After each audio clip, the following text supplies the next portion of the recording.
few who can turn their mean streaks all the way up to the most extreme level.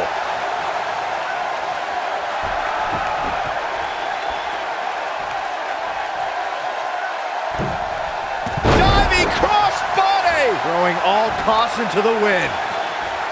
Without a doubt, this is a volatile situation, guys. WWE superstars are dangerous without weapons. Then you put them in an environment like this, and who knows what you're liable to see.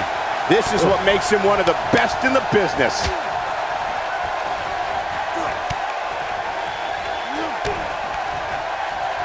What a series of strikes from one of the most prolific strikers in the game. Hard to argue Michael's point on volatility and the volatility of this match, but what I think oftentimes gets overlooked is the mental anguish that goes along with competing in a match like this. Oh, boo-hoo. Cry me a river, Saxton. These competitors knew exactly what they were getting themselves into when they chose this profession.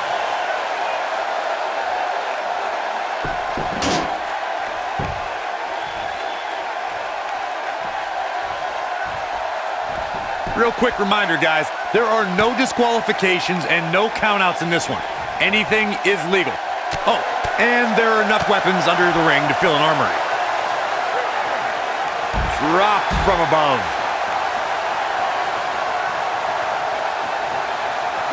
Hooked him up. And a suplex.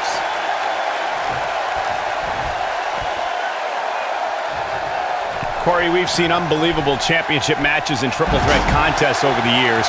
You're absolutely right. The fact that a champion does not have to submit or be pinned or be factored in the decision at all to lose their championship is something that can influence their approach to the match. As some would say in a triple threat, you don't have to beat the champ to become the champ. That's a risk that a champion runs when being put in this type of match. We've heard from many superstars who say that fact does affect their training and overall preparation for a triple threat match. It would have to. Yeah, he's running hot right now, but we'll see if he can sustain it for long. One thing you can't take away from Shane McMahon, Corey, is that he has proven to be one of the most fair and balanced leaders WWE has ever seen. Yeah, right. As evidenced by his work as SmackDown Live Commissioner, Cole, where Shane continually cultivates a, quote, land of opportunity. How about you ask Kevin Owens and Sami Zayn about Shane's fairness?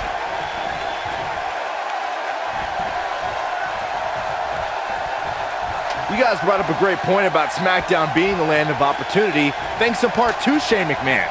And you know, I'd say guys like Mojo Rawley and even Jinder Mahal should be thanking Shane. No. Let's not get carried away. Anyone that has success around Shane McMahon tends to have that success in spite of Shane's presence.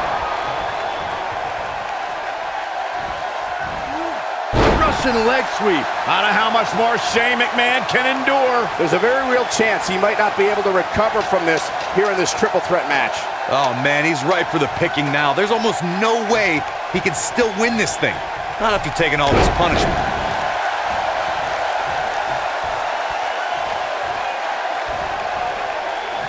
Scoop slam.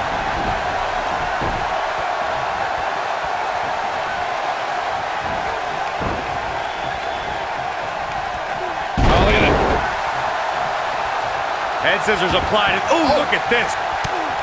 They get dangerous out here, especially when there are no countouts. Going for broke. Harsh impact. Shane absorbing a lot of punishment here. Guys, I actually question the legality of that move. This could do it. One. The pin's broken up. I can't believe it.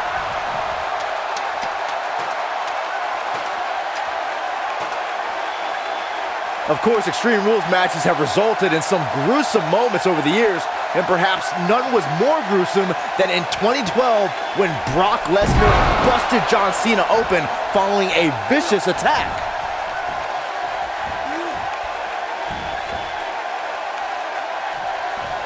Look at this. What a dive. He doesn't want to do this outside the ring. The triple threat match from Vengeance featuring The Rock, The Undertaker, and Kurt Angle took complete advantage of the no countout and no disqualification stipulations. There was a full-scale brawl out on the floor within the first few minutes of the match.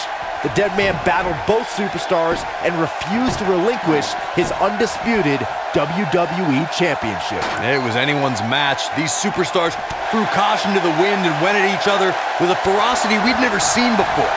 When all three gladiators were down, the Olympic hero dropped the dead man with the angle slam for what should have been the end. But the Brahma Bull made it to his feet, sent Angle crashing to the canvas with a rock bottom, and bam, became the new, undisputed WWE Champion. I'll tell you, watching Extreme Rules matches make me happy my in-ring days are behind me. You talk about a treacherous environment to compete in. Nobody controls the pace of a match quite like this guy. This is a treacherous match indeed, as Corey was saying. I can't even tell you how many times we've seen Extreme Rules matches result in broken bones, stitches, and even trips to a medical facility. Yeah, but despite all those inherent dangers, these superstars still willingly sign up for Extreme Rules matches. That's what amazes me the most.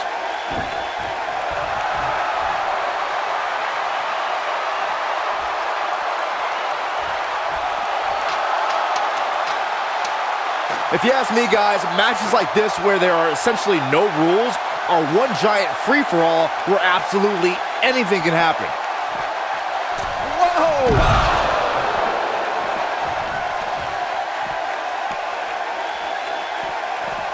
Oh, ooh, what a knee lift.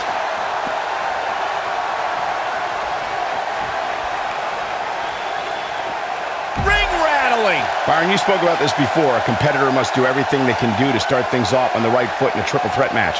One way to do that. This could end it in a hurry. Oh boy, he is rolling.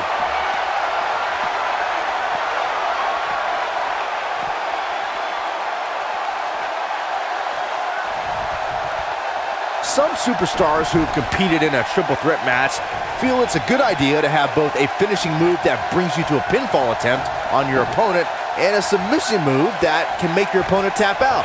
Given the chaotic and unpredictable nature of a triple threat, that sounds like a good plan to me.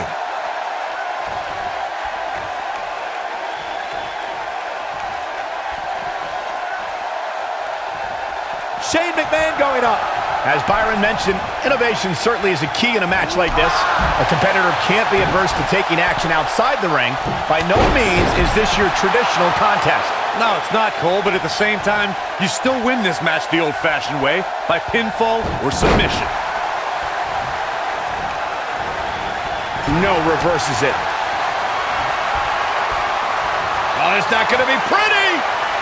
Brutal knee right to the face. Can he finish him? There's a pin now. A superstar always needs to be ready to be attacked by both. Shane McMahon got it. Shane McMahon gains the victory.